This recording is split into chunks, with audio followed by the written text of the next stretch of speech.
2 minutes. Sandawe, retenez bien ce nom si vous êtes amateur de bande dessinée. Il s'agit en fait d'un site internet qui invite les internautes à soutenir l'édition d'un album d'un jeune auteur inconnu. Le principe existe déjà pour la musique et a permis de faire connaître de nouveaux chanteurs.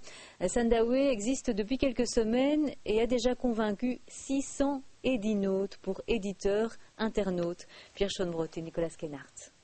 Fan de BD, devenez dès à présent un édinote. Pas de panique, ça ne fait pas mal, peut-être juste un peu à votre portefeuille. Alors, leçon numéro 1, l'édinote du croisement entre l'internaute et l'éditeur se rend sur le site de Sandawe, fait son marché et en cas de coup de cœur, peut financer le travail des auteurs cherchant à se faire publier. Avec cette démarche-là, on va valider que la bande dessinée a un succès public attendu. La grande difficulté de tout éditeur, quel qu'il soit, même de nous, c'est qu'une ou deux personnes ne peuvent pas anticiper ce qu'un public futur va faire.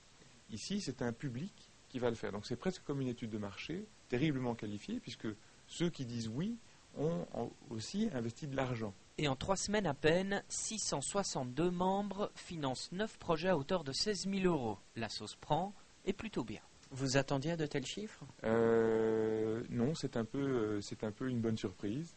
Mais beaucoup de chemin reste à faire.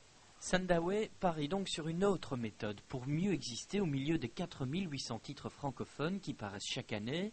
Mais si l'idée est excellente, les auteurs pourraient aussi être tentés de coller au plus près des aspirations du public, histoire de voir leur ouvrage rapidement publié, un danger pour la créativité. Oui, c'est un risque, mais je crois que c'est mal connaître les auteurs. Les auteurs ont quand même beaucoup de personnalité, c'est des gens qui doivent quand même porter un travail pendant longtemps, ils mettent leur âme dans une bande dessinée, donc c'est pas quelque chose qu'on aura particulièrement chez nous. L'auteur a envie de s'exprimer en général à sa manière, donc je ne crois pas. Il ne reste plus qu'à tester la méthode Sandawe, mais sachez tout de même qu'il faut plus de 50 000 € pour boucler le financement d'un seul projet.